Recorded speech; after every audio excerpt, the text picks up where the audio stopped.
أهلا وسهلا، إحنا مستعدين للحرب.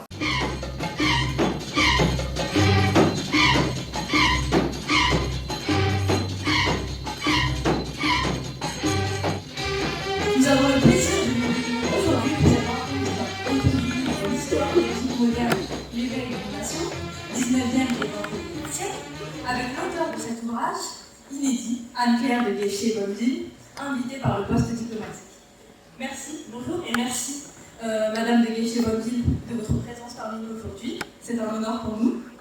Avant d'introduire brièvement notre conférence, je souhaiterais tout d'abord remercier le lycée Balzac pour l'accueil, ainsi que les organisateurs de cet événement, donc l'Institut français et le collectif Sciences pour lycée, représenté par mon collègue M. Renaud Thiratou. Merci. Anne-Claire de Guéchier-Bonneville, vous êtes agrégée et docteur en histoire contemporaine, maîtresse de conférences à l'INALCO, l'Institut national des langues et civilisations orientales, et écrivaine.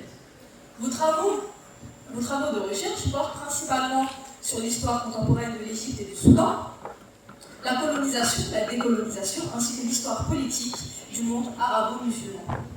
Auteur de plusieurs ouvrages, comme L'échec de la monarchie égyptienne entre 1942 et 1952, Le Caire écrit en 2010 et récompensé l'année d'après, et enfin L'histoire de l'Égypte moderne, l'éveil d'une nation, 19e et 21e siècle, paru aux éditions Flammarion en mai 2016. Vous êtes reconnu donc aujourd'hui comme une grande spécialiste de l'Égypte moderne. Votre ouvrage se distingue par une grande richesse et une grande rigueur historique, je dirais. Effectivement, la période que vous racontez, et j'insiste bien sur l'emploi du terme « raconter », est une période chargée de bouleversements politiques, social, économique et culturel. Et votre ouvrage se distingue, je dirais, surtout par la qualité vivante de la manière dont vous racontez, dont vous présentez les événements. Par exemple, en plus d'être informé sur l'inauguration du canal de Suez par le Khedive Ismail Pacha en 1869, on a l'impression d'assister aux festivités, en fait, ce qui rend la lecture donc plus vivante et plus agréable. Par ailleurs, on comprend aussi l'expression du titre « Éveil national » en lisant votre ouvrage, dans lequel vous analysez les temps forts de l'histoire moderne égyptienne par le spectre, je dirais, de révolution nationale. 3 révolutions, plus exactement, en parallèle à la situation du canal de Suez lors de ces différentes périodes. En commençant premièrement par la naissance d'un sentiment national égyptien sous l'Empire ottoman avec Ismail Pacha, gouverneur de l'Égypte à ce moment-là, qui réussit avec ses prédécesseurs à s'affranchir de la tutelle ottomane. Par ailleurs, cette indépendance est très vite troublée par les intérêts des puissances impérialistes britanniques et françaises. L'Égypte devient donc un protectorat britannique et se voit octroyer son indépendance uniquement en 1922. Vient alors la deuxième révolution historique, en opposition à ses occupants, avec une figure phare de cette période, Gamal Abdel Nasser, qui fait de l'Égypte une puissance arabe, africaine, incontournable, notamment dans la lutte contre le colonialisme. Enfin, l'Égypte vient un tournant libéral avec l'arrivée de Sadat au pouvoir et avec sa continuité Moubarak, qui va diriger l'Égypte d'une main de fer, avec l'aide de ses fils et de sa police. Le pays vit alors sa 3e révolution en 2011. Le livre se termine enfin par l'inauguration du nouveau canal de Suez, projet phare du président Sisi en 2015. Merci à Anne-Claire de Guéchier-Bonneville pour cet ouvrage.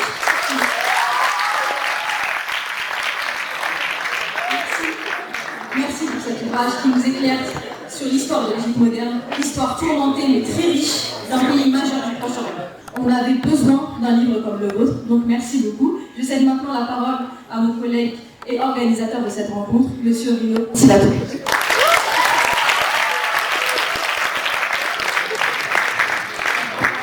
Merci à vous, Samira. Merci bien sûr à Guéchier-Bonneville qui fait l'honneur de sa présence. Donc il est bien sûr indéniable que votre livre est premièrement pu souligner, à savoir celui de l'histoire française de l'Égypte au XXe siècle,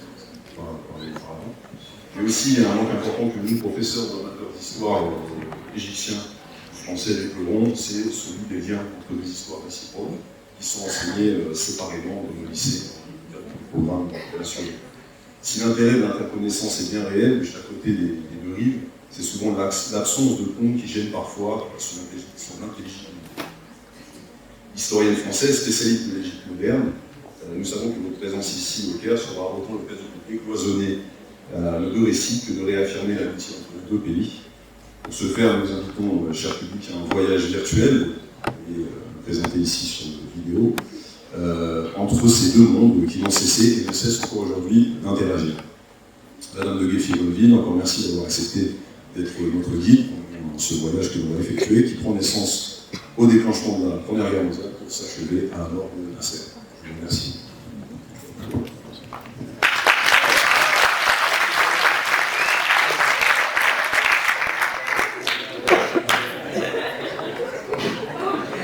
Donc nous allons commencer la première étape de ce voyage, c'est-à-dire la Première Guerre mondiale, qui va nous être présentée par les élèves de 3e, donc Sarah Aratia, Thomas Mata, Seif et M. Arma, qui vont venir ici, s'il vous plaît.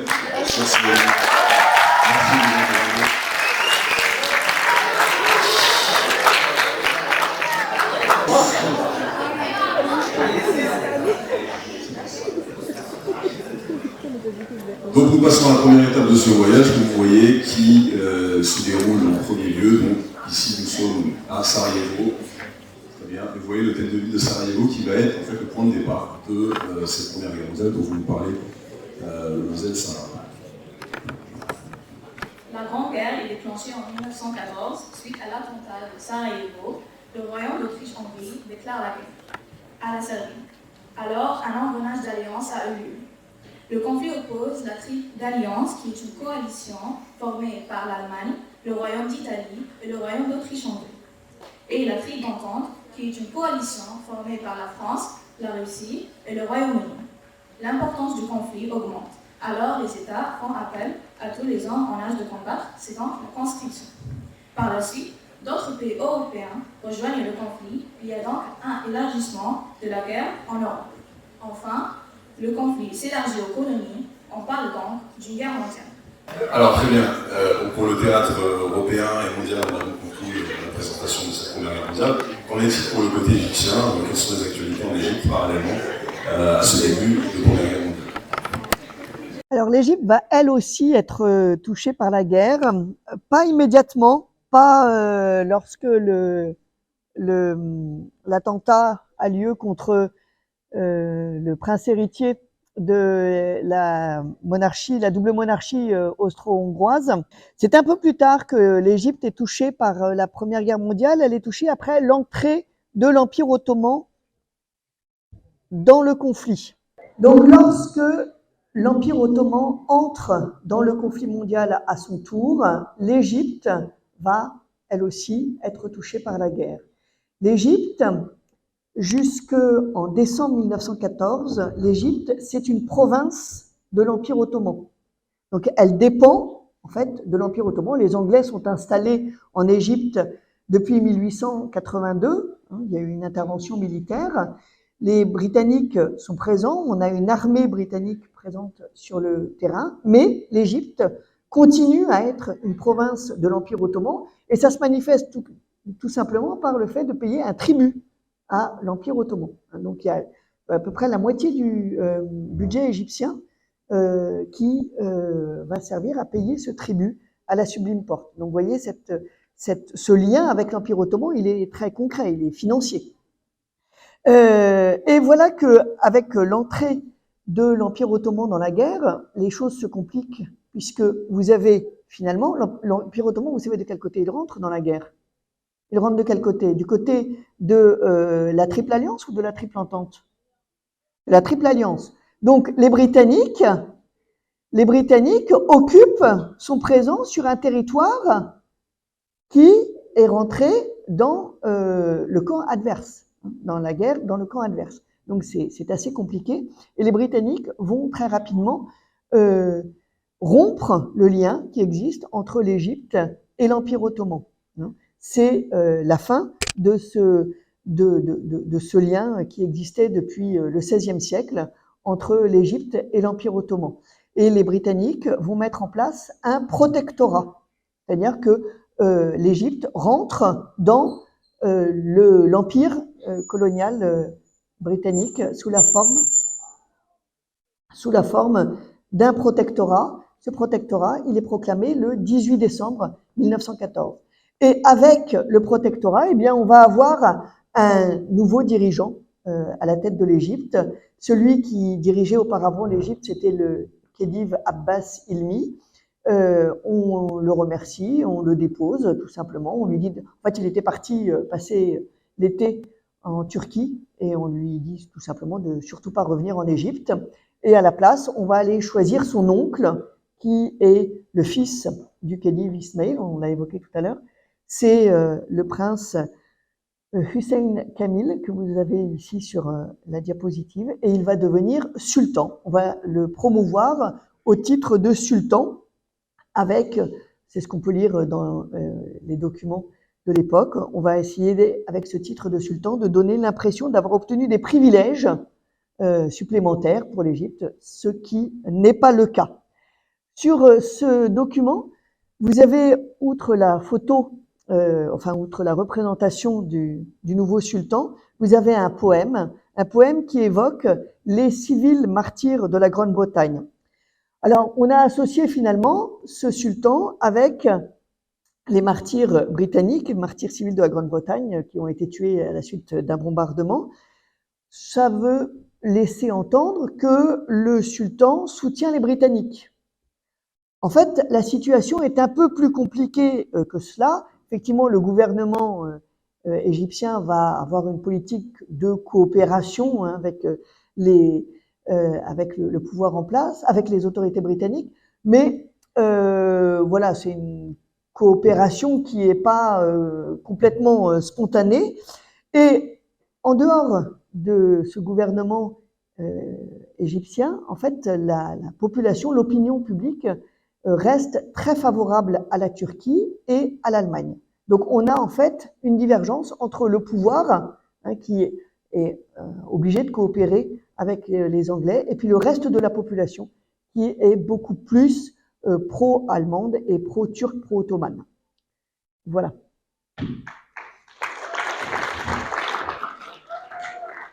Alors, à partir du côté du front de l'Est, du front de l'Orient, puisque, comme on dit, certains de ça, la place de troisième également, il y a également les combats qui se font en Orient. Donc c'est ce qu'on va voir tout de suite avec la slide suivante. Nous partons maintenant du côté de l'Égypte, de la Palestine. Vous avez donc ce cimetière militaire que l'on trouve ici en Palestine, donc dans la ville de Haïfa, à Port Saïd, en Égypte ici. Et ce cimetière militaire montre bien sûr les combats qui ont eu lieu entre notamment les troupes britanniques et les troupes du sultan ottoman.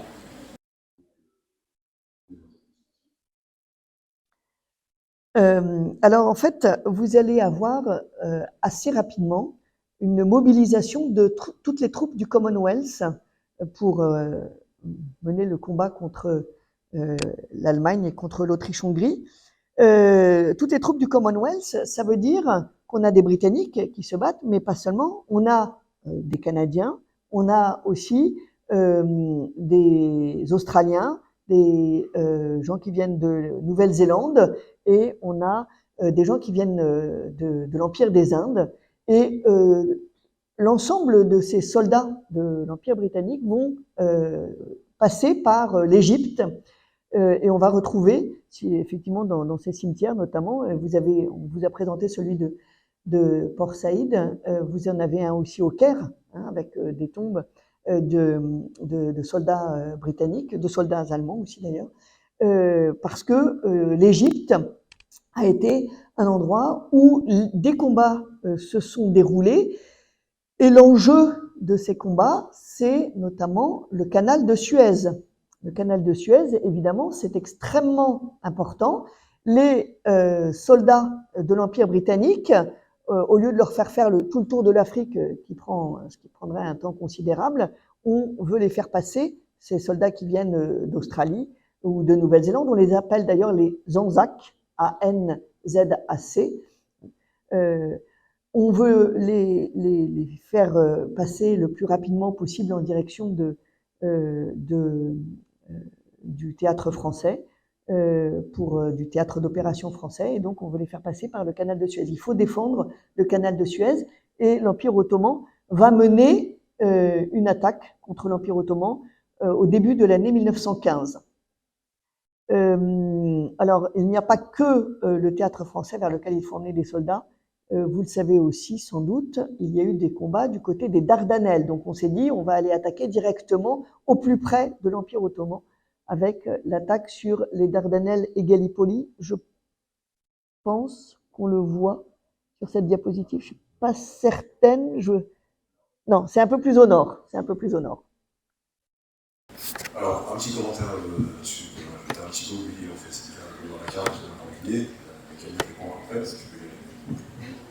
Voici la carte et le placement du conflit jusqu'en Orient, avec l'entrée en guerre de l'Empire ottoman en 1915. L'Orient devient donc un théâtre de guerre, notamment en Égypte, avec l'Empire ottoman qui, après l'invention de la Palestine et du Sinaï, porte le combat jusqu'à la rive du canal de Suez. Merci.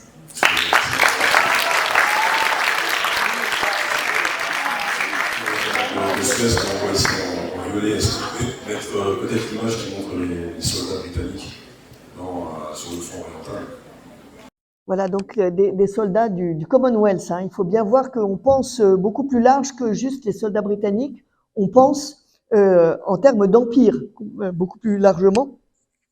Dès décembre 1914, on a 30 000 Anzacs, hein, donc néo-zélandais et australiens qui arrivent sur le territoire égyptien. En janvier 1915, on est déjà à 100 000 soldats de l'Empire britannique en Égypte. Et en mars 1916, on ira jusqu'à 254 000 soldats de l'Empire britannique, parce que de là, ensuite, ils peuvent aller soit sur le front français, soit en direction donc des attaques des Dardanelles et de Gallipoli. Et puis ensuite, un peu plus tard, ce sera vers la Palestine et vers la Syrie. Toutes ces troupes vont remonter jusqu'à Damas.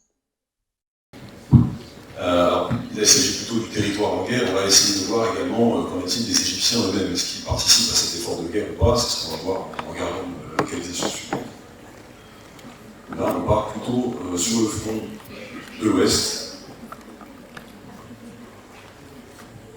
Où là, donc, nous sommes face à une image de la guerre des tranchées dont on va parler notre terrain assez. À la fin de 1914, la guerre des tranchées se déclenche au nord de la France après l'invasion par l'Allemagne. Une guerre de tranchées, c'est une guerre de position où l'on utilise de nombreuses armes meurtrières. Les hommes sont soumis à une violence psychologique à cause de mauvaises conditions de vie dans les tranchées où ils sont touchés par le froid, les maladies, ainsi que des sentiments de solitude. Ils sont touchés aussi à une violence physique à cause des nouvelles armes meurtrières. Et sur cette image, nous voyons la bataille de la Sambre en 1917, qui était une bataille très longue et qui a causé beaucoup de morts. Aussi, nous pouvons voir des soldats britanniques qui se trouvent dans une tranchée pendant une bataille.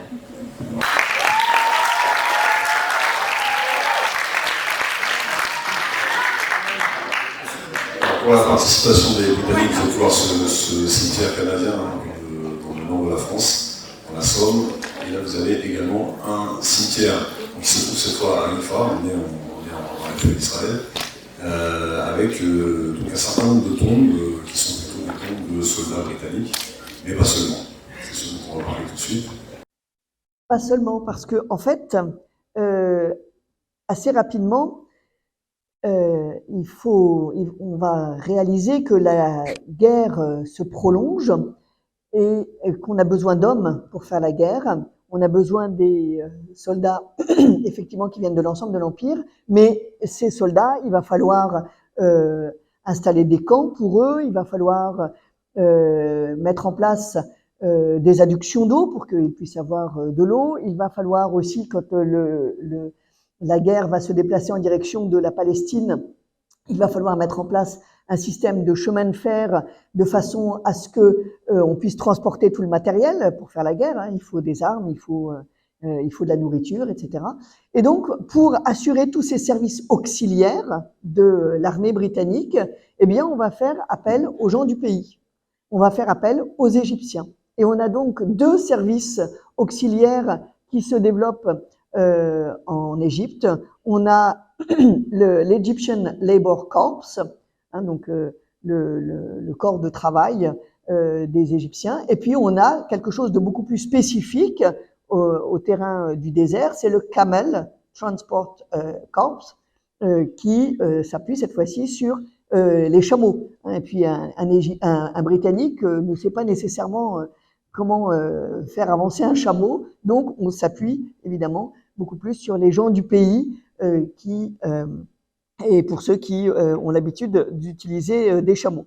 Donc on va avoir un appel à la main-d'œuvre qui, au démarrage, est un appel volontaire, et puis on paye pas trop mal les gens, donc un certain nombre d'Égyptiens s'engagent spontanément. Mais plus la guerre avance, et plus on a besoin de main-d'œuvre, et progressivement, ce qui était devenu volontaire va devenir de plus en plus contraint, jusqu'à ce qu'en début de l'année 1918, on ait quasiment un système de réquisition des hommes, des Égyptiens, pour aller travailler dans les services auxiliaires de l'armée britannique. Alors, ils travaillent pour les Britanniques aussi bien sur le front oriental, hein, en direction de la Palestine et de la Syrie, et on a une photo un peu plus après. Voilà, et on a aussi, en fait, ces Égyptiens vont être aussi éventuellement amenés jusque en Europe, et nous devrions voir apparaître, mais tombe d'un soldat et d'un Égyptien qui travaillait pour les services auxiliaires de l'armée britannique et qui est sur le sol européen parce qu'il est mort en service. En Europe. C'est ça, oui. Le cimetière militaire de Dunkerque, donc en Belgique, on est pas loin de la frontière française. Voilà, mais il y a aussi des tombes du côté de Boulogne-sur-Mer aussi. Alors justement, on a un débarquement de soldats à Boulogne-sur-Mer, justement, de soldats que l'on peut reconnaître fièrement comme égyptiens. Oui, donc voilà, ces Égyptiens que l'on contraint de plus en plus vont aussi bien aller servir sur l'espace arabe que dans l'espace européen. Très bien. Alors continuons toujours sur la Première Guerre mondiale. Les meilleures choses comme pour les choses en toute fin, donc on va arriver vers la fin de la guerre, à partir donc de 1918. Et on a la conférence de paix depuis 1919, on va parler de notre camarade c'est à toi. Ça s'affiche. Le traité de Versailles, qui a eu lieu en 1919, signe la défaite de l'Empire allemand dans la Première Guerre mondiale. Cela leur donne en conséquence des réparations à payer, une limitation de leur armée, c'est-à-dire ils ne peuvent pas avoir plus de 100 000 soldats. Lors de ce traité, le président des États-Unis, Wilson, rédige 14 articles connus sous le nom des points 14 de Wilson. Parmi ceux-ci, émerge l'idée que chaque peuple peut disposer de lui-même, ce qui donnera les idées à l'Égypte, qui était justement en quête de son indépendance des Britanniques. Ah ben merci. Il semblerait que ce traité de Versailles a eu aussi une influence sur le mouvement d'indépendance égyptien. On va peut-être enchaîner sur la prochaine localisation pour voir un peu qu'est-ce qui se passe en 1919 en Égypte suite à cette fameuse conférence de paix de Versailles. Alors, suite et en même temps pendant, parce que en fait, tous les discours qui sont tenus, et notamment le discours de Wilson et ses fameux 14 points, les Égyptiens sont parfaitement au courant, toutes les promesses qui sont faites, et notamment le fameux droit des peuples à disposer d'eux-mêmes. Les Égyptiens en ont entendu parler, et eh bien, une fois la guerre terminée, ils vont réclamer de pouvoir obtenir leur indépendance. Le protectorat qui a été proclamé en 1914, ça ne doit être qu'une parenthèse, et maintenant il s'agit d'obtenir l'indépendance. Et dès le 13 novembre 1918, l'armistice est signé le 11, 2 jours après, vous avez trois Égyptiens qui se rendent chez le haut-commissaire britannique, dont Saad Harloul, et ils demandent eh bien, l'indépendance de l'Égypte. ce qui est refusé, à cette délégation qui va prendre le nom de WAFT. Vous en avez certainement déjà entendu parler. Et la colère, du coup, commence à monter en Égypte. Et la page de journal que l'on va voir indique les émeutes du Caire, hein, donc le mouvement démarre au Caire, les émeutes du Caire, ben voilà, ont gagné les principales villes d'Égypte. Et donc, vous avez un mouvement d'opposition très fort des nationalistes égyptiens et de l'ensemble de la population égyptienne contre la présence britannique, et la population réclame l'indépendance de l'Égypte. Alors, il y a quelques éléments qui sont très marquants dans cette révolution de 1919 et que l'on peut voir à travers cette page de journal. C'est d'abord le fait que c'est l'ensemble de l'Égypte qui se mobilise, hein, et c'est plus juste éventuellement un village ou un groupe d'individus, mais c'est l'ensemble de l'Égypte qui se mobilise. Et alors on le voit pas très nettement parce que le journal n'a pas développé cet aspect, mais ce sont toutes les composantes de la société égyptienne qui se mobilisent. C'est-à-dire qu'on a à la fois des chrétiens et des musulmans, on a à la fois l'élite de la société, mais on a aussi les paysans, et l'ensemble de cette population égyptienne demande l'indépendance de l'Égypte.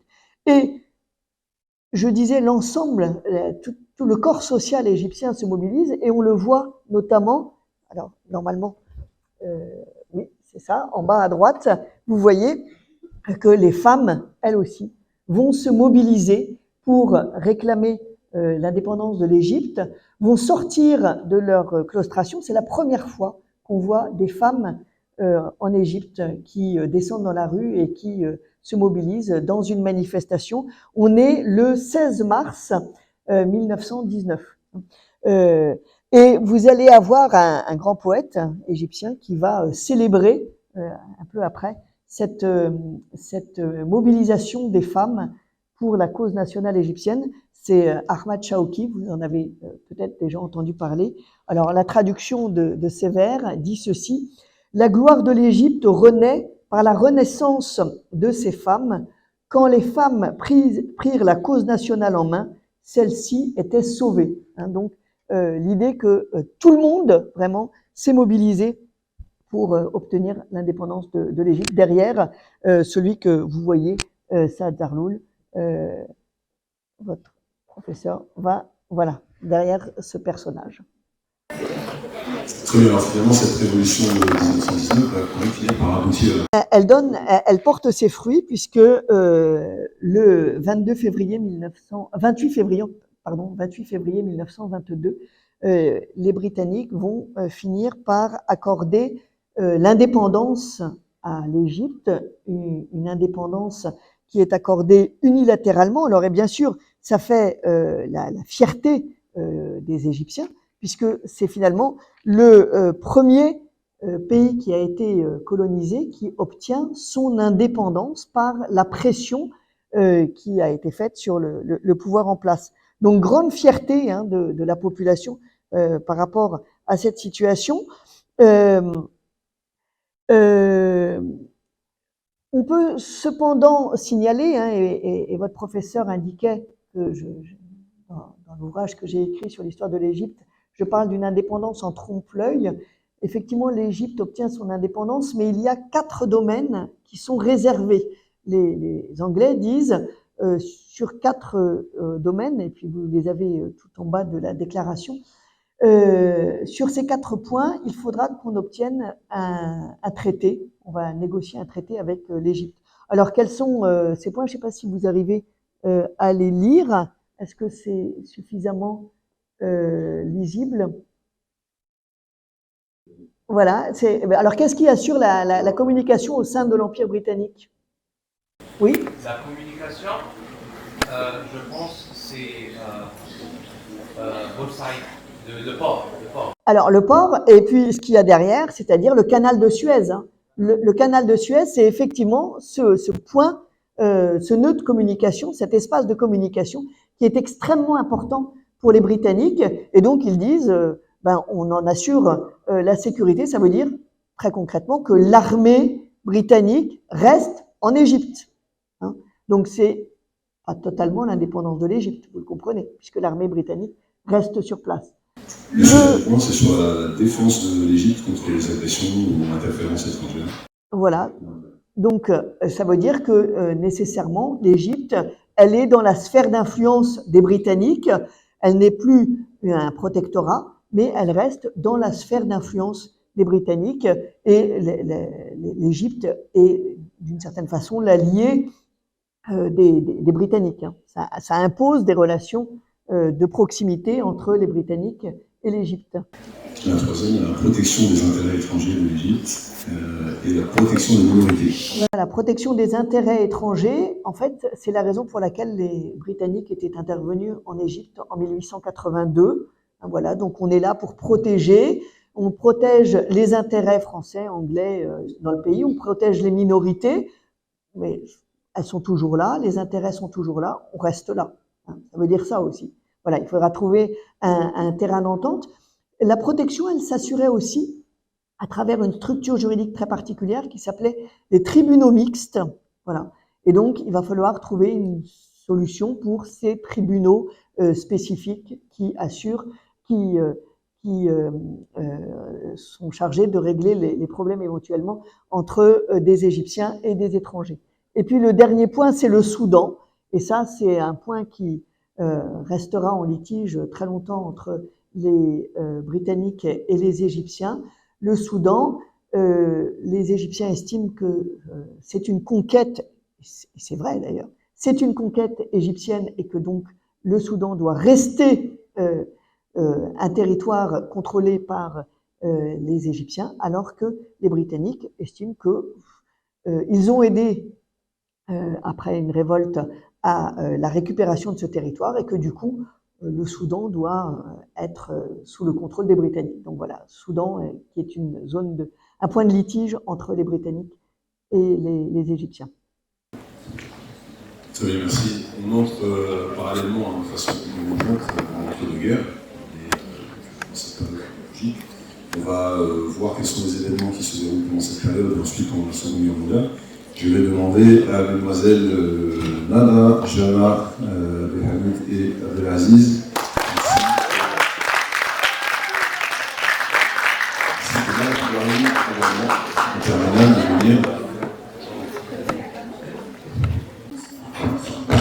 Qui est le fondateur du fascisme et aussi, dans cette date, le président du Conseil du Royaume d'Italie. Le 2 octobre 1935, il s'adresse aux Italiens pour leur annoncer sa décision d'envahir l'Éthiopie, du Royaume pays qui jusqu'alors a échappé à la colonisation européenne, afin de donner à l'Italie un empire colonial.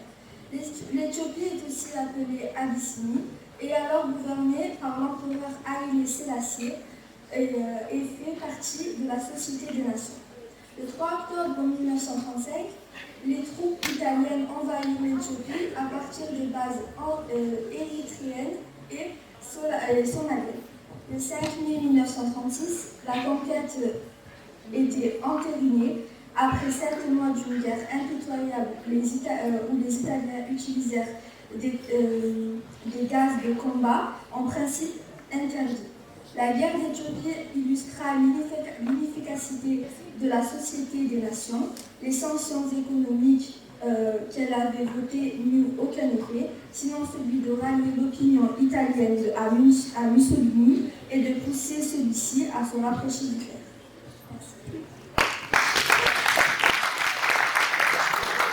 Ces éléments qui sont donc à la fois européens et africains, avec cette invasion de l'Éthiopie, vont avoir des conséquences également sur l'Égypte, pas très loin géographiquement. Et on va donc aller voir ce qui se passe du côté du Parlement égyptien.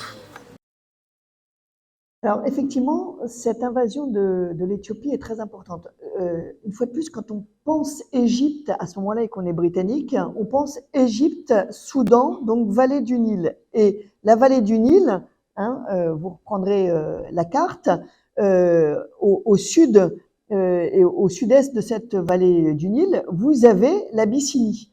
Ça veut dire que pour les Britanniques, ils commencent à voir les Italiens se rapprocher de cet espace qui est important pour eux. Et comme en Europe, on a une montée, un début de montée des tensions avec l'Allemagne et l'Italie, qui sont deux puissances fascistes, par rapport aux démocraties, on a une pression, une tension qui devient de plus en plus forte. Et dans ce contexte, les Anglais se disent qu'il faut peut-être enfin arriver à un traité avec l'Égypte, ce fameux traité qu'on a évoqué en 1922, qu'il faudrait arriver à conclure. Eh bien, en fait, on va parvenir à sa conclusion en 1936. Les 4 points sur lesquels qu'on avait mis en réserve, que les Britanniques avaient mis en réserve au moment de l'indépendance, les 4 points vont être traités et donc on arrive à ce traité anglo-égyptien de 1936 qui est signé de part et d'autre et le WAFT, hein, ce parti égyptien va célébrer grandement la conclusion de cet accord, de ce traité. L'élément qu'il faut peut-être retenir dans ce traité anglo-égyptien, c'est la nouvelle situation de l'armée égyptienne. Parce que avec ce traité, eh bien, les Anglais disent que l'occupation est définitivement terminée. Ils peuvent, quelques troupes, parce qu'on est dans un traité d'alliance, quelques troupes britanniques peuvent rester autour du canal de Suez, mais l'armée égyptienne, surtout, ne dépend plus des Britanniques. Elle ne dépend plus des Britanniques, donc elle va pouvoir s'étoffer grandement, et pour s'étoffer, elle a aussi besoin d'un certain nombre d'officiers. Et donc, on va développer une académie militaire égyptienne. Et dans cette académie militaire, vous avez des personnages tout à fait clés qui vont rentrer. Et ils sont clés parce que ensuite ils vont marquer l'histoire politique égyptienne. C'est d'une part Nasser, hein, qui va rentrer dans cette académie militaire égyptienne. Et puis vous avez également Sadat, qui juste après la conclusion du traité anglo-égyptien de 1936, vont devenir officiers dans cette nouvelle armée égyptienne, cette armée qui est devenue totalement indépendante du pouvoir britannique. Donc une armée qui, à partir de 1936, va pouvoir s'étoffer et qui connaîtra, on va en parler un petit peu plus tard, des champs de bataille à partir de 1948. Oui, il y a une question. N'est-ce pas, l'Égypte est devenue décolonisée en 1937 après le traité anglo-égyptien à l'âge de Mustafa Pacha Nahas? Alors, c'est un peu compliqué parce qu'en fait, l'indépendance, elle est obtenue officiellement en 1922. Hein, en 1922, on a cette déclaration qui dit « Dorénavant, l'Égypte est indépendante, sauf 4 domaines réservés ». Ces domaines réservés, ils sont réglés par le traité de 1936. Mais en fait, l'Égypte est déjà nominalement indépendante. Et en fait, ce traité de 1936 règle un certain nombre de points, mais c'est un traité d'alliance qui autorise les Britanniques à maintenir des troupes sur place. Donc, est-ce que c'est complètement l'indépendance? On va voir sur une diapositive suivante que c'est pas tout à fait le cas en fait. Parce que les Anglais, à partir du moment où ils gardent des troupes sur place, ils peuvent éventuellement faire pression sur le pouvoir politique. Donc, je suis pas certaine. C'est effectivement ce qu'on dit globalement, c'est que 1936 c'est l'indépendance de l'Égypte. Eh bien, je n'en suis pas complètement certaine. Ça peut être soit 1922, soit peut-être plus tard, 1954, lorsque un traité est signé, un nouveau traité est signé entre l'Égypte et la Grande-Bretagne, et qui prévoit cette fois-ci que les soldats britanniques s'en vont, quittent définitivement le pays. Oui, mais le prof d'histoire là nous a dit que l'Égypte avait voulu décoloniser en 1937, alors elle a dû joindre la Seconde Guerre mondiale avec les Britanniques. Alors effectivement, mais là je suis rentrée dans un débat un peu précis autour de cette notion d'indépendance. Mais vous voyez que c'est une notion un peu compliquée. Qu'est-ce qui fait l'indépendance? Qu'est-ce qui fait l'indépendance? Est-ce que c'est juste un terme sur un papier ou est-ce qu'il faut aller au-delà? Et à ce moment-là, l'indépendance, ça peut être l'indépendance jusqu'à l'indépendance économique. Mais à ce moment-là, il faut aller jusqu'en 1956, lorsque les liens vont être rompus et que l'Égypte va récupérer, par exemple, le canal de Suez. Hein, cette notion d'indépendance, c'est une notion, en fait, qui est un peu complexe. Voilà, donc on peut effectivement trouver un certain nombre de dates. Communément, effectivement, on s'accorde sur 1936, mais on peut jouer sur cette échelle de l'indépendance. Mais si vous dites 36, vous ne dites pas d'erreur, c'est globalement reconnu dans la communauté des historiens. Merci beaucoup. Alors, Jeanne, est-ce que tu peux nous parler du début de la Seconde Guerre mondiale avec ce mouvement? Donc nous avons ici une seule image qui représente une guerre idéologique, une guerre totale et aussi une guerre d'anéantissement ayant causé plus de 50 millions de morts. Il s'agit donc bien de la Seconde Guerre mondiale. La Seconde Guerre mondiale qui est déclenchée par l'invasion de la Pologne par l'Allemagne en 1939 et qui oppose l'axe qui est représenté par le Japon, l'Allemagne et l'Italie aux alliés qui sont principalement la France, la Grande-Bretagne, les États-Unis et l'Union soviétique. L'année 1941 est marquée par le fait que la guerre devient mondiale, regroupant 61 nations. Puis en 1945, les Alliés écrasent les régimes fascistes. La capitulation de l'Allemagne nazie et du Japon marque ainsi la fin de la Seconde Guerre mondiale et la défaite de l'Axe.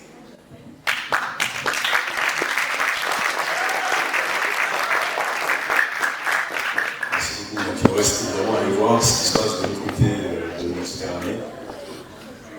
Précisément dans ce cimetière, dans le lit de Al-Alamein, qui est sur les rives de la Méditerranée au nord de l'Égypte.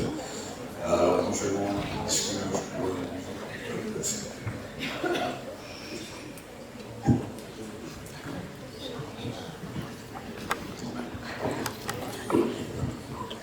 Merci. Alors, de 1939 à 1942, les victoires de l'Axe sont écrasantes aussi bien à l'ouest qu'à l'est.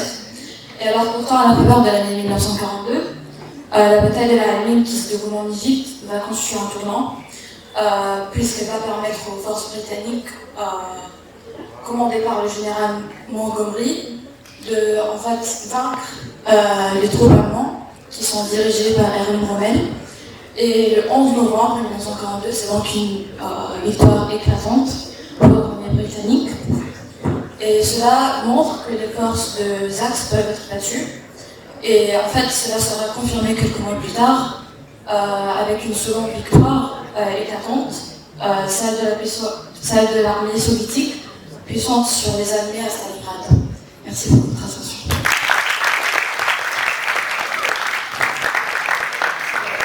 Sur cette bataille de l'Alamein, si vous avez peut-être des éléments militaires, je ne sais pas particulièrement, j'enchaîne directement.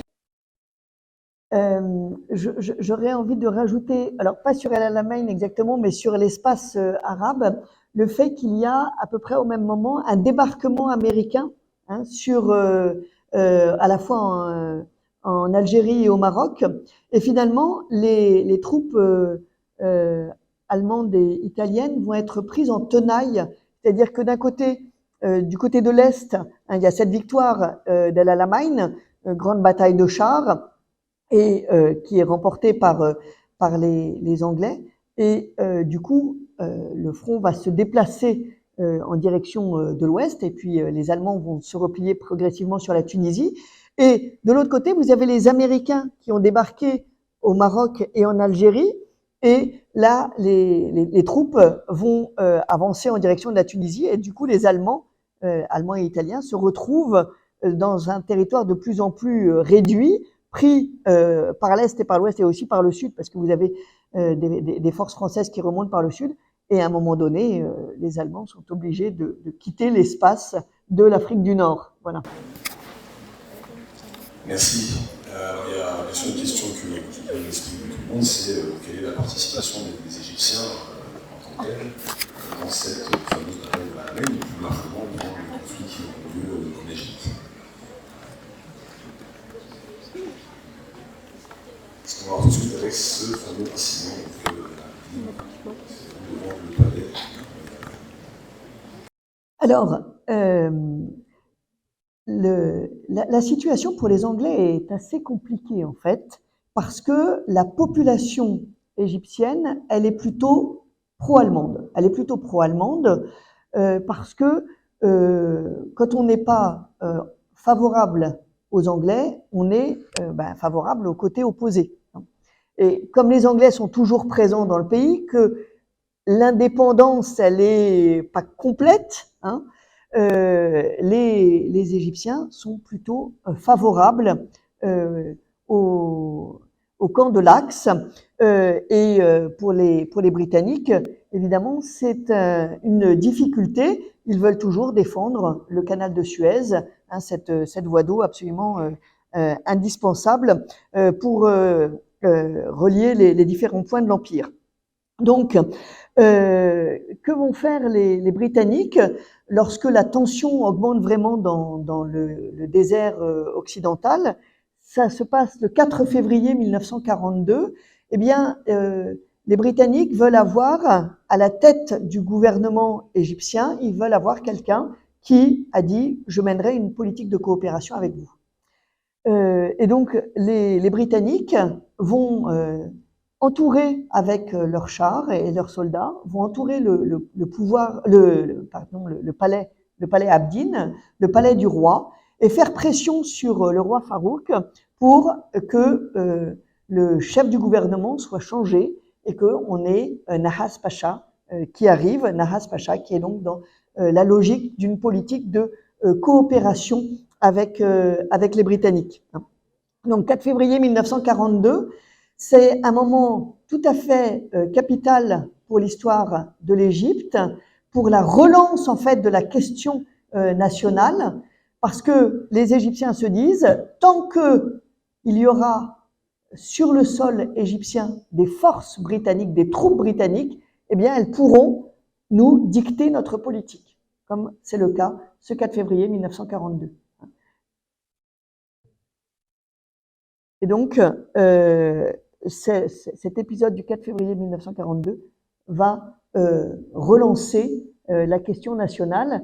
Les Britanniques, là on le voit sur cette diapositive, les Britanniques, ils ont essayé de convaincre la population égyptienne qu'il ne fallait pas être pro-allemand, mais il fallait être plutôt favorable aux Britanniques. Et donc vous avez une affiche de propagande comme celle-là qui montre ce qu'est la réalité du nazisme, et avec donc tous les morts, toute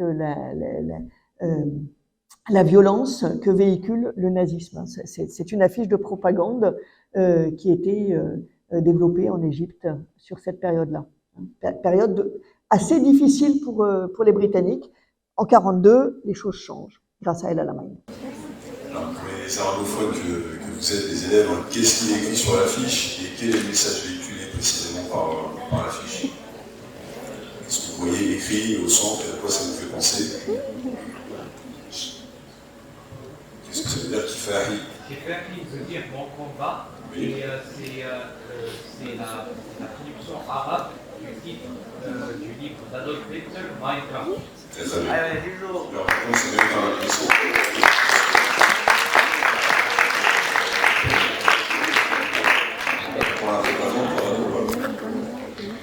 Merci. Donc, alors Continuons sur le déroulé de cette guerre, après l'incident de Abidine, les guerres ont bien pris fin, et ça se terminera par l'armistice que vous connaissez, que vous avez mis en place, mais aussi par un événement particulier qui est la création donc, de l'ONU, l'Organisation des Nations Unies, lors de la conférence de San Francisco dont on vient de parler, Mademoiselle Marac.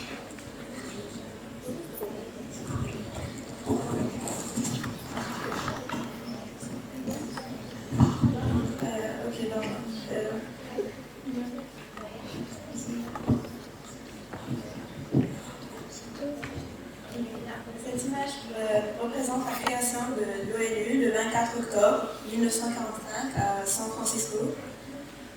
Les dirigeants des États fondateurs sont représentés sur cette image. Il y a 51 États fondateurs. L'ONU est une organisation qui est créée pour préserver la paix et la défense des droits de l'homme dans le monde entier. Le but principal de l'ONU est de prendre les mesures collectives efficaces en vue de prévenir et d'écarter les menaces à la paix et de réprimer toute acte d'agression ou rupture de la paix. Très bien, merci. Et l'Égypte est membre fondateur de l'ONU. Pour être membre fondateur de l'ONU, il fallait avoir déclaré la guerre à l'Allemagne. Il y avait une date limite pour avoir fait cette déclaration de guerre. L'Égypte déclarera la guerre 3 jours avant cette date limite parce que, justement, l'enjeu, c'est de pouvoir être ensuite membre de l'ONU, siéger à l'ONU.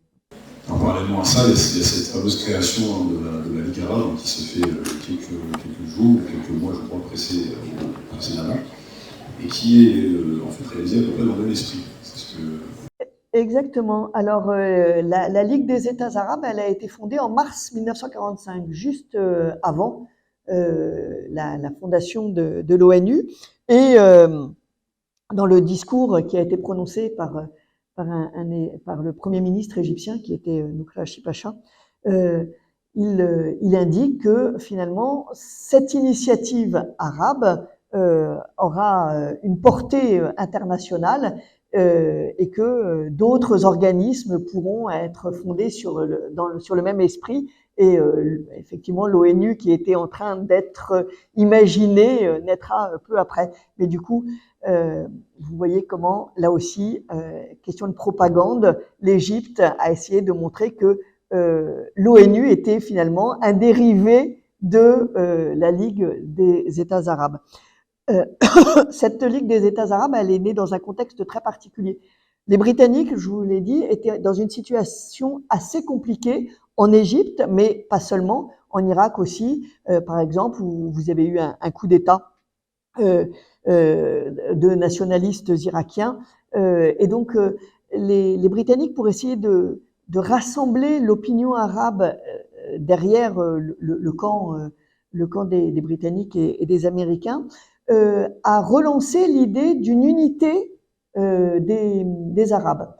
Et il y a 2 projets qui deviennent concurrents. Il y a le projet des Hachémites, donc le roi d'Irak et le roi de Transjordanie à l'époque, qui veulent unifier dans un seul grand royaume l'ensemble des pays arabes, avec évidemment un roi hachémite à sa tête. Et puis vous avez le projet concurrent qui est le projet égyptien, et qui va en fait rassembler beaucoup plus de monde derrière. Le projet égyptien, qui donnera naissance à la Ligue des États arabes, c'est qu'on va préserver les États qui existent, mais on va assurer un espace de coopération entre eux. Voilà. Et donc c'est comme ça que la Ligue des États arabes va naître d'une initiative égyptienne qui va obtenir le soutien de l'Arabie saoudite, de la Syrie, du Liban, voilà, d'un plus grand nombre de pays que le projet hachémite, qui était le projet concurrent. Et c'est comme ça que la Ligue des États arabes va aussi s'implanter en Égypte, au Caire. Merci beaucoup. Alors, pour le coup, je vous remercie beaucoup. Donc, nous allons maintenant rentrer dans la 3e période qui était prévue dans cette conférence, c'est-à-dire la bipolarisation, la guerre froide et l'émergence, bien sûr, du tiers-monde pour lequel l'Égypte a joué un rôle prépondérant au cours du XXe siècle et de la dernière partie de ce XXe siècle. Donc si dans la agenda, je veux bien vous présenter cette dépolarisation qui se met en place à partir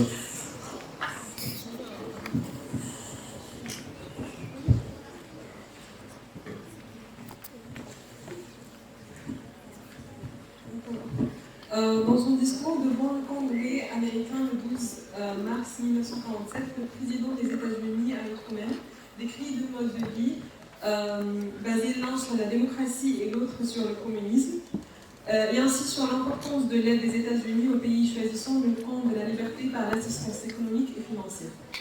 D'autre part, le 22 septembre 1947, dans son rapport de la situation internationale, le secrétaire du Parti communiste soviétique, Andrei Jdanov, présente sa doctrine et désigne son ennemi des États-Unis et ses alliés comme camp impérialiste et colonialiste. Cette dénonciation des épreuves de la part de deux grands vainqueurs de la Seconde Guerre mondiale conduit à une bipolarisation du monde, c'est-à-dire à une division du monde en deux camps que chaque pays de la planète va désormais jouer.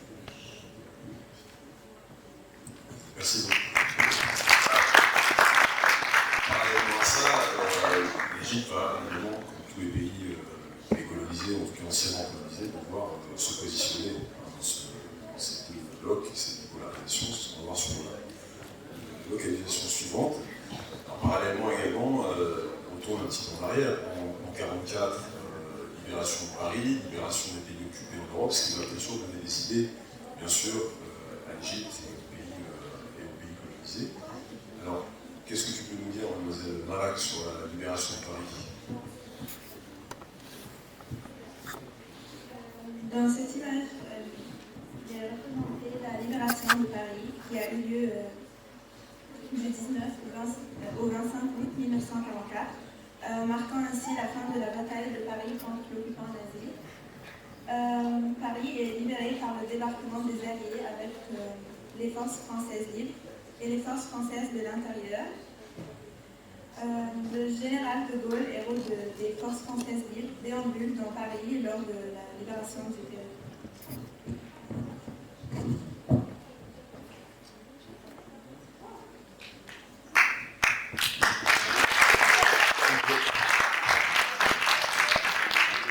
Alors ce contexte de guerre froide, évidemment, avec les différentes libérations et la participation des colonisés à l'effort de guerre, vont évidemment donner des idées aux Égyptiens qui vont émerger plutôt au début des années 50 avec les premiers pays qui se décolonisent en 1947 et évidemment d'autres pays qui vont suivre, comme notamment l'Égypte en 1952 avec ce fameux coup d'État des officiers. Alors effectivement, on est dans une logique d'indépendance, ou plutôt à l'époque on parlait d'une souveraineté pleine et entière à acquérir. Je vous ai dit, le 4 février 1942 va relancer la question nationale en Égypte. Il y aura des négociations pour essayer de trouver un nouvel accord avec les Anglais. On n'obtient rien, la question nationale piétine. Il y a aussi en Égypte une question sociale qui est importante. Et la monarchie égyptienne n'arrive pas à résoudre l'ensemble de ces problèmes, question nationale, question sociale. Et finalement, à la faveur aussi de la guerre et de l'intervention de l'armée dans la guerre de 48, finalement, un coup d'État va avoir lieu en Égypte le 23 juillet 1952. Alors sur cette photo, vous avez les deux premiers chefs d'État égyptiens après la monarchie qui sont présents. Vous avez le général Neguib et puis vous avez juste derrière lui Nasser et qui donc renverse la monarchie avec ce coup d'État de juillet 1952. Le maître mot à ce moment-là du pouvoir, c'est la souveraineté. Reconquérir la souveraineté. Alors ça va être obtenu assez rapidement puisque dès 1954, il y a effectivement la signature d'un traité avec les Britanniques qui fait que les troupes britanniques quittent le territoire égyptien. En juin 1956, les derniers soldats britanniques quittent le territoire égyptien. C'est terminé. On avait eu des soldats britanniques à partir de 1882 et en 1956, juin 1956, il n'y a plus de Britanniques. Puis la deuxième étape de la conquête de la souveraineté pleine et entière, ce sera l'aspect économique à travers l'épisode de la nationalisation du canal de Suez. Parallèlement à ça, et cette nationalisation du canal de Suez, on a aussi le côté européen, et aussi africain, de par l'économie, le déclenchement de la guerre d'Algérie, à partir de 1954, dont va nous parler notre camarade Jasmine.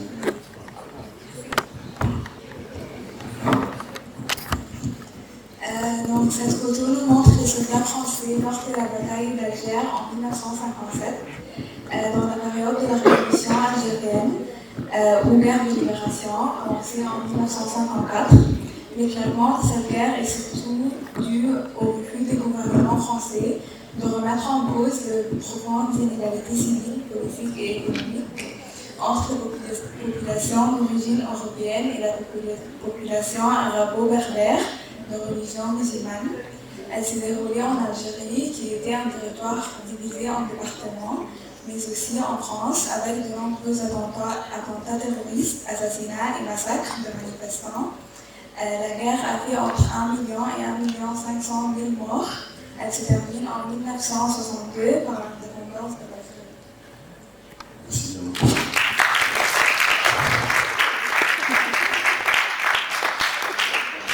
Donc là, on ne voit pas sur l'image, mais l'Égypte en haut.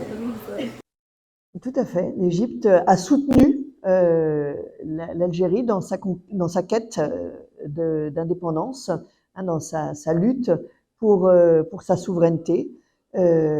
Alors ça s'est manifesté de façon variée, notamment en envoyant des armes, et puis on va le voir à la conférence de Bandung, mais je pense que vous en parlez dans un instant.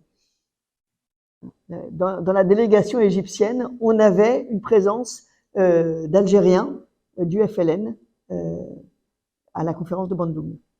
Voilà, on va donc aller du côté de l'Indonésie, à Bandung, vous voyez ici le centre bâtiment qui a été construit pour l'occasion. Et donc on va nous parler toujours Yasmine sur cette conférence. Merci. Conférence de Bandung. Cette photo est une photographie de la conférence de Bandung. Cette réunion s'est tenue du 18 au 24 avril en 1955 à Bandung, en Indonésie, avec la présence de 29 délégués de pays d'Afrique et d'Asie pour affirmer leur volonté d'indépendance et leur non-alignement face aux deux superpuissances de la guerre froide. Cette conférence regroupe des hommes politiques importants comme l'Indien Nehru, l'Indonésien Sukarno ou l'Égyptien Gamal Abdel Nasser. Donc là, ce qu'on voit bien sur l'image, c'est que l'Égypte, finalement, a quand même un rôle de chef de file dans ce mouvement au niveau de l'année, si vous voulez un peu dessus. Et cette position de l'Égypte agace les Français, les Britanniques. Et puis en plus, donc avec les Français, il y a la question de la guerre d'Algérie, du soutien qui est apporté aux membres du FLN.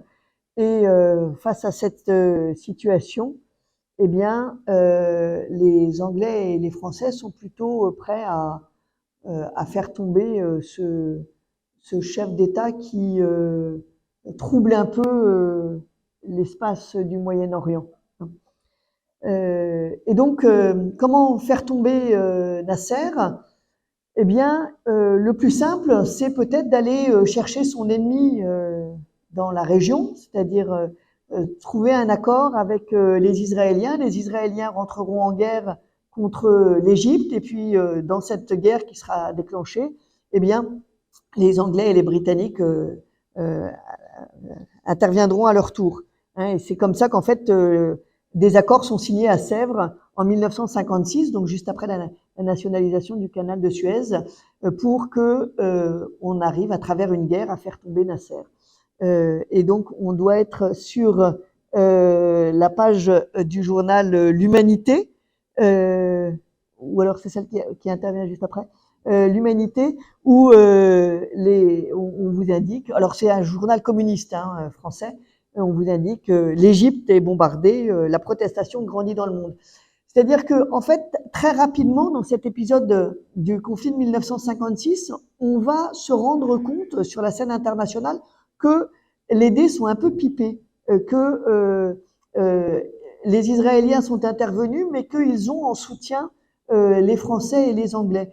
Et à un moment donné, dans ce contexte de guerre froide, les Soviétiques vont dire « Stop, nous, on est prêts à intervenir et on enverra n'importe quel type d'arme, on utilisera n'importe quel type d'arme, donc éventuellement une arme nucléaire, pour faire cesser ce conflit.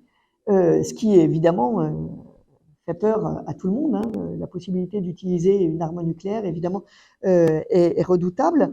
Les Américains qui n'ont pas été mis au courant de tout ce stratagème entre les Israéliens, les Français et les Anglais, les Américains vont eux aussi taper du poing sur la table et dire aux Anglais ça suffit maintenant, vous rembarquez vos soldats et vos parachutistes et puis on ne parle plus de cette affaire. Donc c'est pour ça que la protestation grandit dans le monde. La protestation, elle va venir à la fois des Soviétiques et à la fois des Américains pour contrer le coup de force que les Français et les Anglais avaient essayé de mettre en place pour faire tomber Nasser.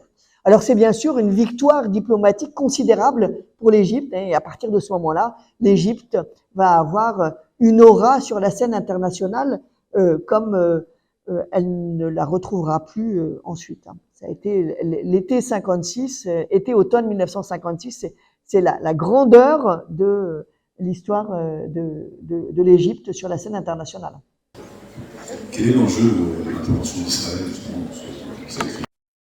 Alors, en fait, c'est surtout donner un prétexte à une intervention française et britannique pour que, par leur intervention, ils puissent faire tomber Nasser. L'intervention israélienne est vraiment un prétexte. Il fallait déclencher un conflit et dans lequel les Français et les Anglais pourraient intervenir, soi-disant comme arbitre, mais c'était assez pipé dès le début. Ce qui conduit bien sûr à l'intervention d'Israël, c'est aussi le fait que l'Israël de 1948 soit un État après sa proclamation de son indépendance, sa proclamation. Bien entendu, Nasser a un peu la victoire des Israéliens, si je ne me trompe pas, et la proclamation d'Israël de 1948 va déclencher un certain nombre d'actions par l'Égypte et les acteurs orientaux. Alors, cette proclamation de l'État d'Israël, est-ce que vous aimeriez que vous disiez un petit peu plus sur le sujet? Donc cette photo qui a été prise le 14 mai 1948 représente la proclamation de la naissance de l'État d'Israël sur le territoire palestinien par l'homme qui porte la feuille, David Ben-Gurion, le premier fondateur et premier ministre d'Israël. Au fond de la salle, il y a aussi un portrait de Theodor Herzl, le fondateur et père du sionisme politique, qui est alors décédé.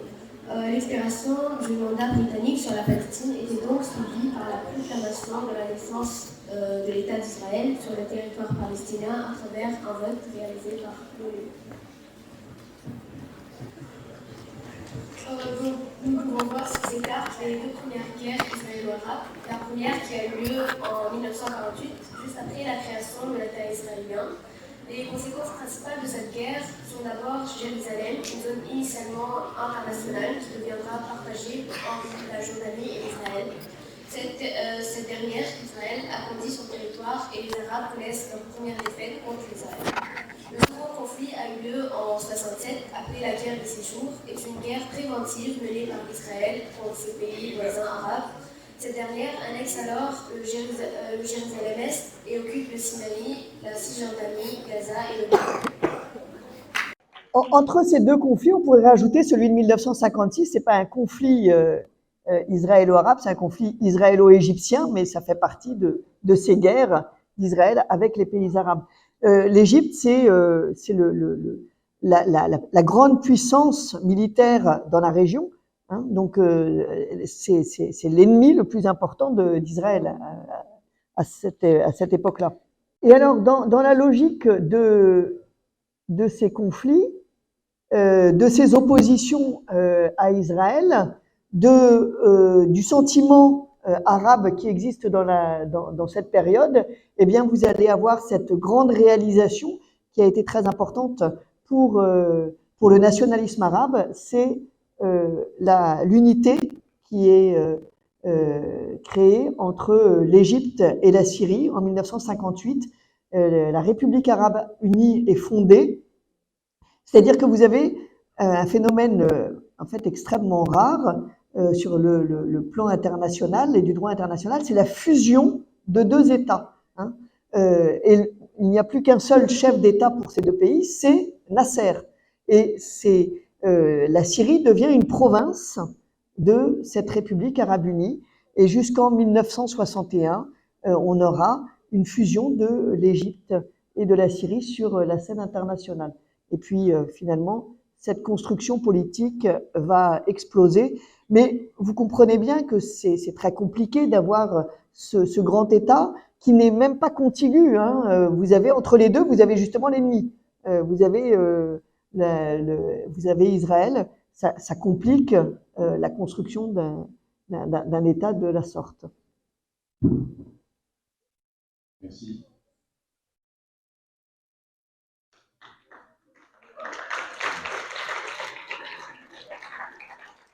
La suivante représente la mort de Gaulle, qui est une figure emblématique pour la France, le 9 novembre 1970. En effet, de Gaulle est le libérateur de la France contre les Allemands durant la Seconde Guerre mondiale. Également, il est l'instigateur de la Ve République et sa constitution, qui est toujours en usage aujourd'hui. Pendant la guerre froide, de Gaulle avait essayé également de créer une troisième voie afin de ne pas s'aligner au bloc des soviétiques ou des américains. Finalement, il a fait de la France une puissance nucléaire et indépendante du commandement de l'OTAN.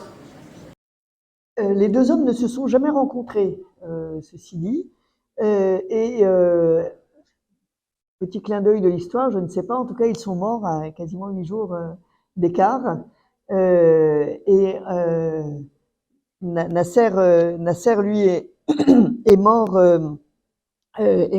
subitement.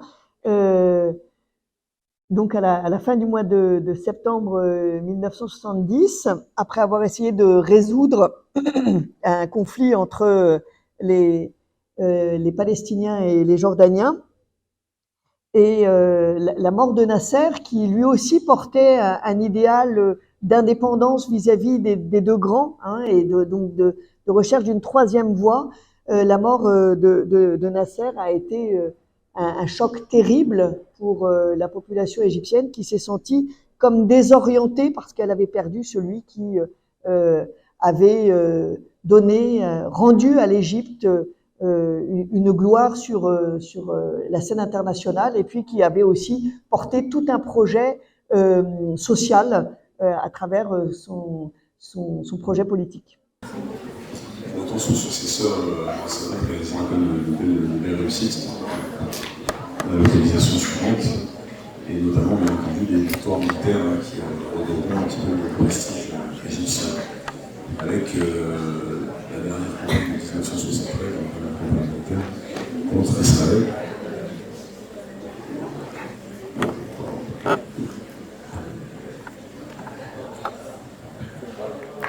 Cette carte illustre la victoire de l'Égypte de Sadat durant la guerre de Kippour en 1973.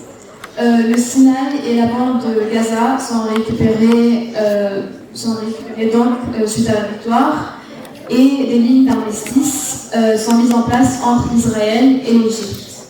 Cependant, Israël occupe en 2010 la Cisjordanie, qui est un territoire palestinien.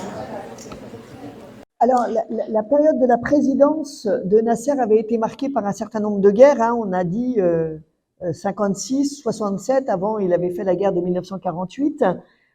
Sadat qui est donc le successeur de Nasser, va rentrer dans une logique complètement différente.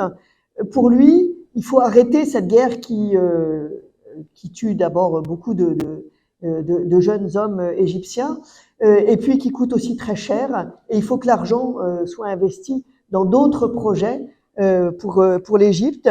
Et donc, il va lancer cette dernière guerre contre Israël, la dernière guerre dans la logique de pouvoir entamer la paix avec Israël. Mais on ne peut pas négocier la paix si on est en position de faiblesse. Et donc cette guerre, et cette image le montre, elle est faite pour rendre à l'Égypte sa situation sur la scène internationale.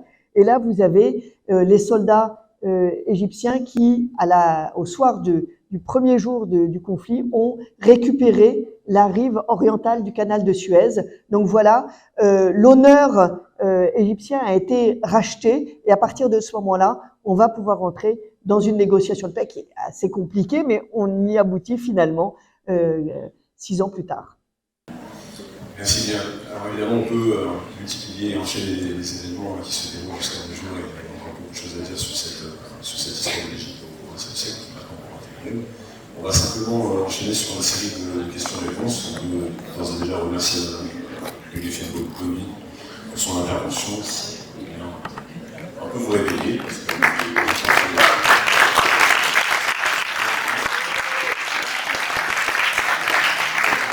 On laisse la place aux questions. Si vous avez des questions, vous permettre de... Bonjour madame. Premièrement, je voulais dire que c'est un honneur de vous accueillir ici en Égypte, vraiment. Et on apprécie votre présence là.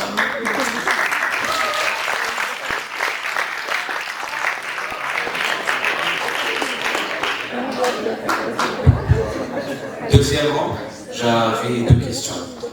Premièrement, car vous êtes considéré l'expert sur les changements politiques en Égypte et aussi dans la région, dans son entourage en général. Quels sont que prédites-vous pour l'Égypte durant le XXIe siècle? Il y a 2 questions. Quelle est la deuxième? Oui, ça c'est la première. Et la deuxième, c'est que vous aviez parlé que le général de Gaulle avait essayé de trouver une 3e voie pour ne pas être avec les Américains et pas aussi avec les Russes. J'avais vu un documentaire sur la France actuelle qui essaye de trouver trouver cette voie-là pour l'Europe actuellement. Donc je voulais que vous en parliez plus sur ça, mais cette 3e voie-là moderne, car je pense qu'avec vos connaissances en politique, ça serait intéressant. Bien, je vous remercie pour vos questions très intéressantes. La première question sur mes prédictions. Alors d'abord, je suis historienne, donc c'est toujours extrêmement compliqué. J'ai pas de boule de cristal, et moi je regarde plutôt le passé. Donc je ne sais pas ce que l'Égypte va devenir au XXIe siècle. Ce que je vois, ceci dit, depuis quelques années, parce que je viens régulièrement en Égypte, c'est l'extraordinaire transformation actuellement dans le pays. Il y a des chantiers partout, il y a une volonté de relancer l'Égypte, l'économie égyptienne. Je suis très impressionnée par ce que j'ai vu depuis une semaine au plan économique dans le pays. C'est que ce soit la place Talat Harb qui a été repeinte, par exemple, que ce soit la ligne de métro que j'ai longée là tout à l'heure en venant jusqu'à vous, les nouveaux immeubles dans le centre-ville. Et encore, je ne suis pas sortie du Caire, mais je suis très impressionnée par l'élan que je constate dans le pays depuis mon dernier séjour qui était avant la période du Covid. Êtes-vous consciente que la valeur de l'EGP est en train de diminuer? Oui, je l'ai vu même pendant mon séjour. Merci.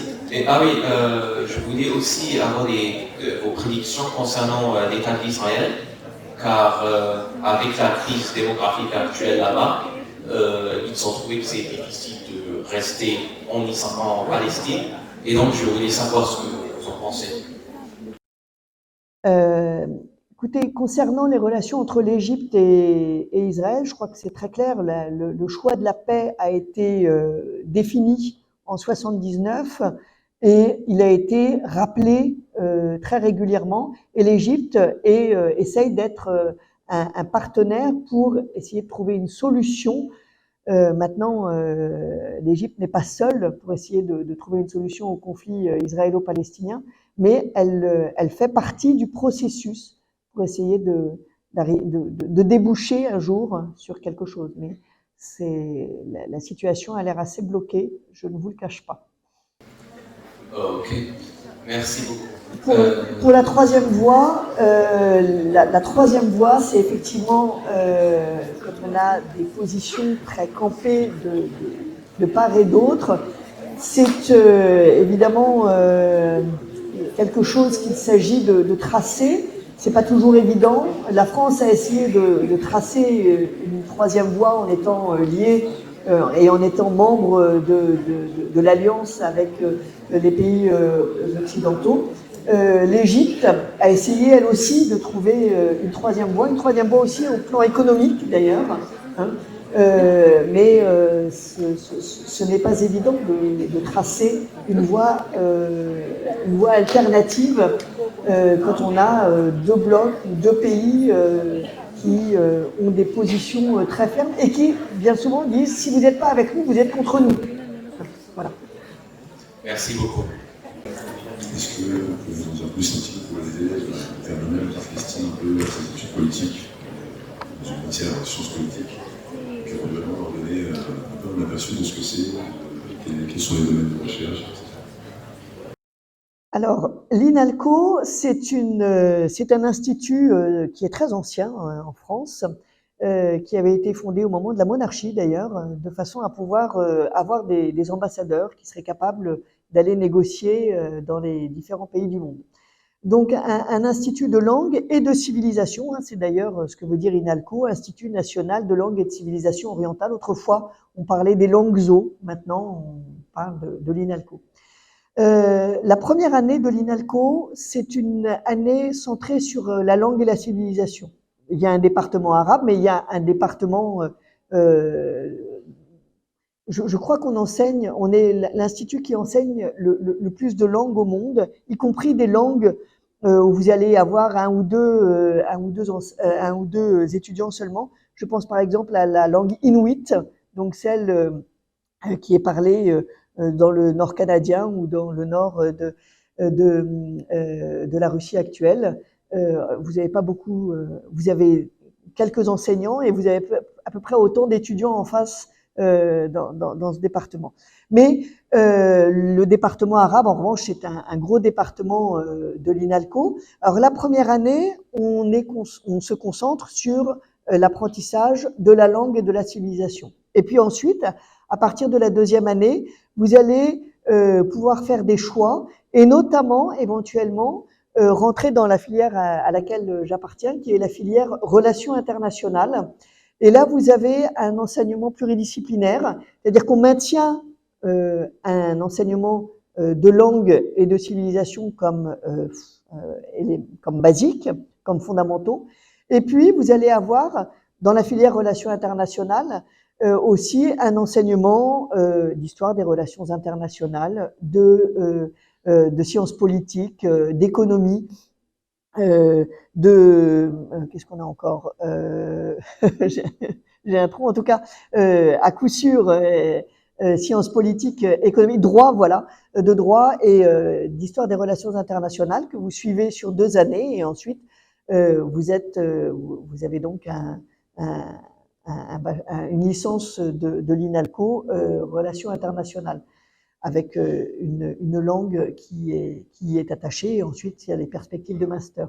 Vous n'avez pas que cette filière, vous avez aussi la filière commerce international éventuellement, qui sera plus axée sur les aspects de commerce et d'économie. Vous avez aussi une filière de traduction, hein, pour ceux qui veulent plus travailler sur ces questions de traduction. Enfin voilà, vous avez, après la première année vraiment centrée sur la langue et la civilisation, des perspectives assez variées au sein de notre institut. On va laisser... Tout ça se fait par Parcoursup. Ah, voilà. Il arrive le 18 janvier. Voilà. Merci.